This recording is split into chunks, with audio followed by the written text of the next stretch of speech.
नमस्कार साथियों, प्रेम की बात और फैक्ट्स बाय प्रेम में आप सभी का स्वागत है। उम्मीद करता हूं आप सभी बेहतर होंगे। दोस्तों, राहुल गांधी हमेशा से किस प्रकार के बयान देते हैं, इससे आप सभी भली भांति वाकिफ हैं।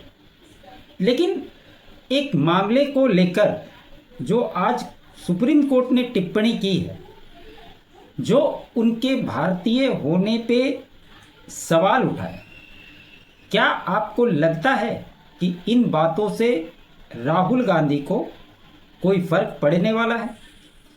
क्योंकि पिछले कई समय से राहुल गांधी कभी भी, अगर आप उनके बयानों को ध्यान से देखेंगे, सुनेंगे और समझने की कोशिश करेंगे, तो वो हमेशा से भारत की सरकार, भारत की सेना, भारत की अर्थव्यवस्था, मतलब उनके हिसाब से अगर देखा जाए तो भारत के अंदर कुछ भी सही नहीं है।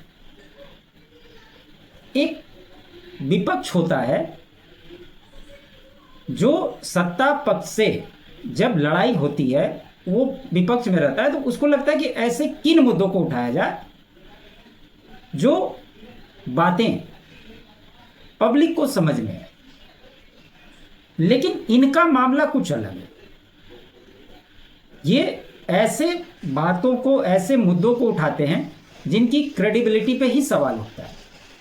और आपने देखा होगा कि कई बार इनके खिलाफ एफआईआर हुए अलग अलग राज्यों में, या यूं कहें कि इस देश का कोई भी ऐसा राज्य नहीं होगा जहां पे इनके खिलाफ एफआईआर नहीं होगा।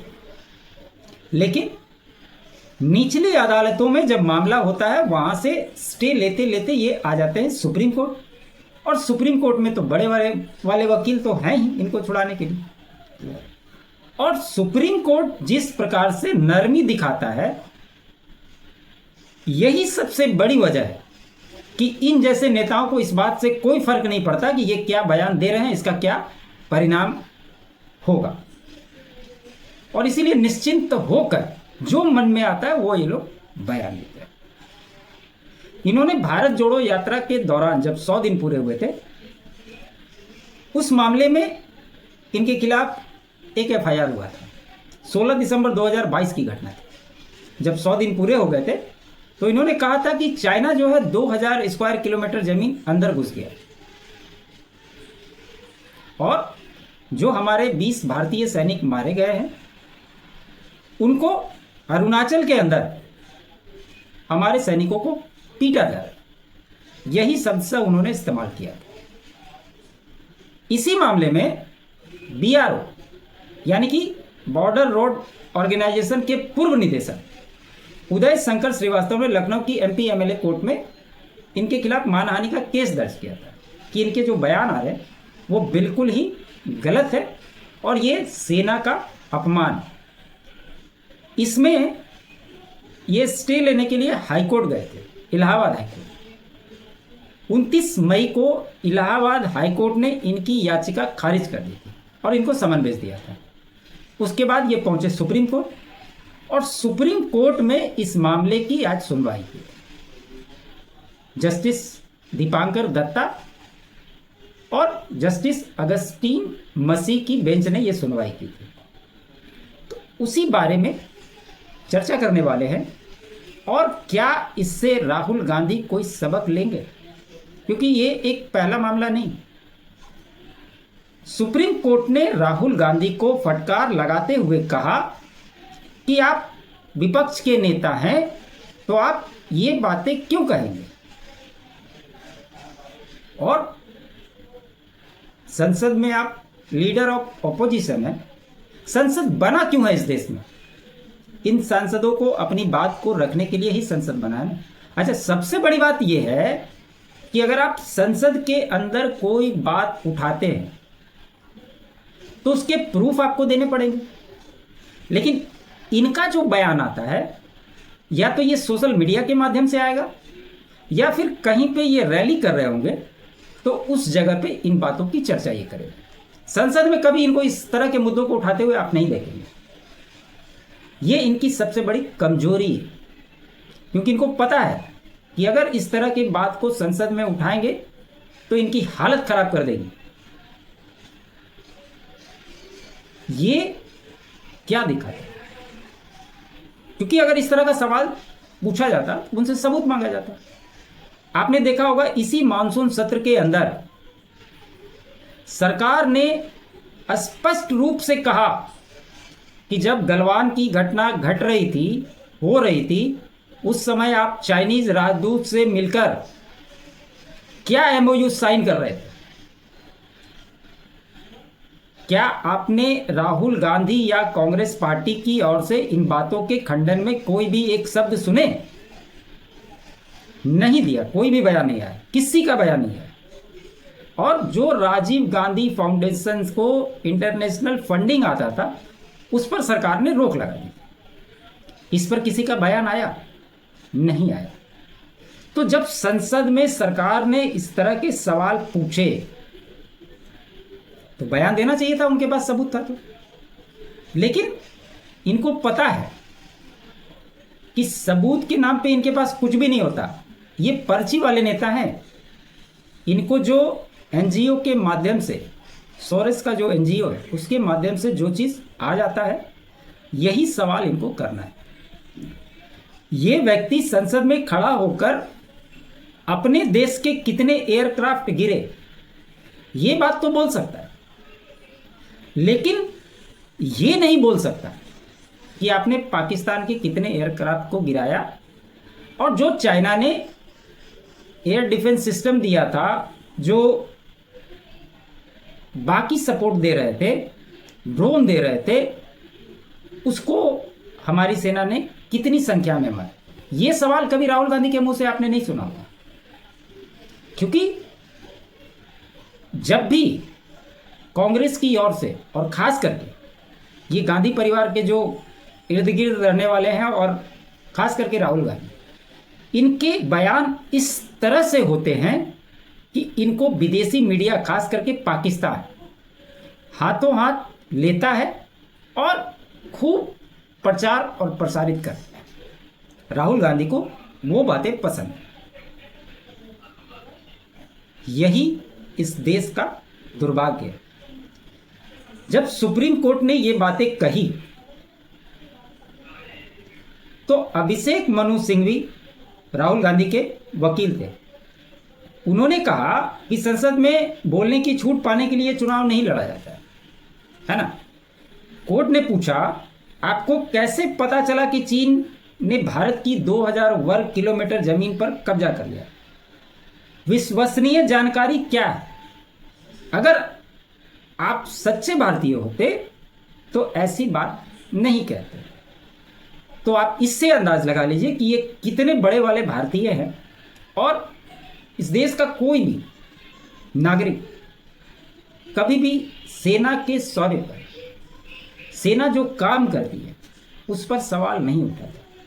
लेकिन कांग्रेस सहित इस देश का जितना भी विपक्ष है, उसको एक वर्ग को खुश करने के लिए हिंदुओं को, सनातन को जितना भी गाली देना पड़े, इससे ये कोई भी पीछे हटने वाला नहीं है। अभी जो मालेगांव मामले में कोर्ट से जितने भी लोग आरोपित हुए थे, जिस समय भगवा आतंकवादी घोषित करने की साजिश कांग्रेस की सरकार ने की थी, जिस प्रकार से उन बातों का खुलासा अभी हो रहा है, आप उससे अंदाज लगाइए कि आज तो सोशल मीडिया का जमाना है। लोग भली भांति हर खबर के बारे में रिसर्च कर सकते हैं, उसकी जानकारी निकाल सकते हैं।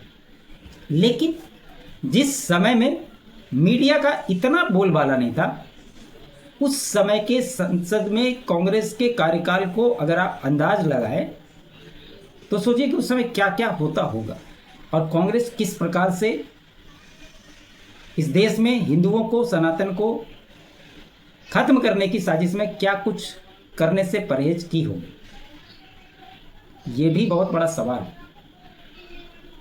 जब सीमा पर संघर्ष चल रहा हो, कोर्ट ने कहा कि जब सीमा पर संघर्ष चल रहा हो तो क्या आप ये सब कह सकते हैं? आप संसद में सवाल क्यों नहीं पूछ सकते? आप विपक्ष के नेता हैं, संसद में बोलिए, सोशल मीडिया पर नहीं। कोर्ट ने स्पष्ट शब्दों में कहा।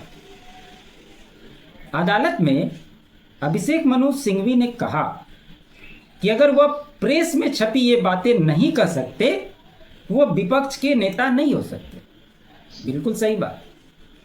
लेकिन अभिषेक मनु सिंघवी को किस प्रेस ने कहा, किस अखबार ने कहा, किस डेट में कहा, उसकी विज्ञप्ति भी सुप्रीम कोर्ट को दिखानी चाहिए थी।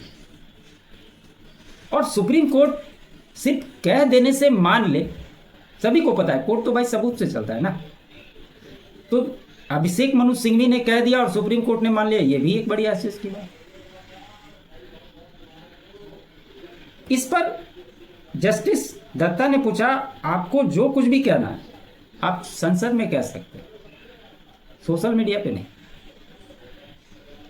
तो ये कोर्ट की सख्त टिप्पणी तो जरूर है, लेकिन जब तक इन जैसे नेताओं पर ठोस कार्रवाई नहीं होगी, इनको इस सब बातों से कोई फर्क नहीं पड़ता। राफेल को लेकर जिस तरह से इन्होंने हल्ला मचाया, फिर कोर्ट में माफ़ी मांगी, चौकीदार चोर है का नारा लगाया, इसका कोई फायदा नहीं हुआ, फिर कोर्ट में माफ़ी मांगी।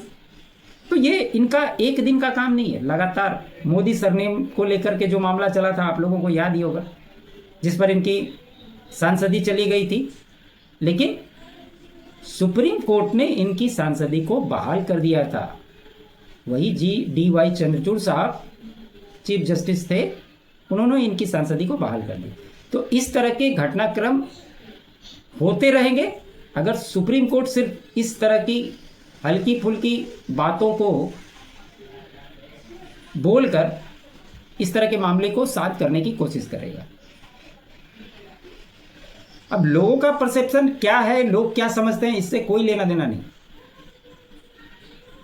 लेकिन इन जैसे नेताओं के लिए जब तक कठिन सजा की घोषणा नहीं होती है, ये लोग इसी जवान में बात करते रहेंगे। इनको कोई मतलब नहीं है, क्योंकि इनको पता है कि मामला सुप्रीम कोर्ट में जाएगा, वहाँ हमारे वकील है, वहाँ से हम समझ लेंगे। तो कहीं ना कहीं इन लोगों के मनोबल को बढ़ाने की आवश्यकता नहीं है। अगर एक बार इनको सजा मिलती है तो आप देखिए अपने आप ये लाइन पे आ जाएंगे। और जब ये घिरते हैं इस मामले पर, आपने किसी भी कांग्रेसी सांसद का कोई भी बयान सुना, कोई भी स्टेटमेंट सुना? नहीं सुना। क्योंकि राहुल गांधी का काम ही यही है, रायता फैला दो, बाकी कांग्रेसी समेटते समेटते इसमें दिन में तारे नजर आने लगते हैं। तो इस टिप्पणी का कितना असर पड़ेगा ये तो कोई नहीं जानता, कोई फर्क नहीं पड़ेगा, मेरा तो स्पष्ट मानना है। लेकिन फिर भी सिर्फ आरोप लगाने से काम नहीं चलेगा, इनको सजा देने की आवश्यकता है, ताकि आगे भविष्य में कोई भी नेता इस तरह की बयानबाजी करता है तो उसको एक सबक मिल सके। तो खबर यही थी दोस्तों। उम्मीद करता हूँ मेरा ये विश्लेषण आपको अच्छा लगा हो। अच्छा लगे तो लाइक ज़रूर कीजिएगा, अधिक से अधिक शेयर कीजिएगा। चैनल पे नए हैं तो चैनल को सब्सक्राइब कर लीजिएगा। साथ ही साथ मेरे अल्टरनेट चैनल फैक्ट्स बाय प्रेम को भी आप सब्सक्राइब जरूर करें। अगर आप कोई भी कंट्रीब्यूट करना चाहें, ज्वाइन बटन लेना चाहें, तो वो आपको स्क्रीन पे डिटेल सारे मिल जाएंगे। आप सभी का बहुत बहुत धन्यवाद। जय हिंद, जय भारत।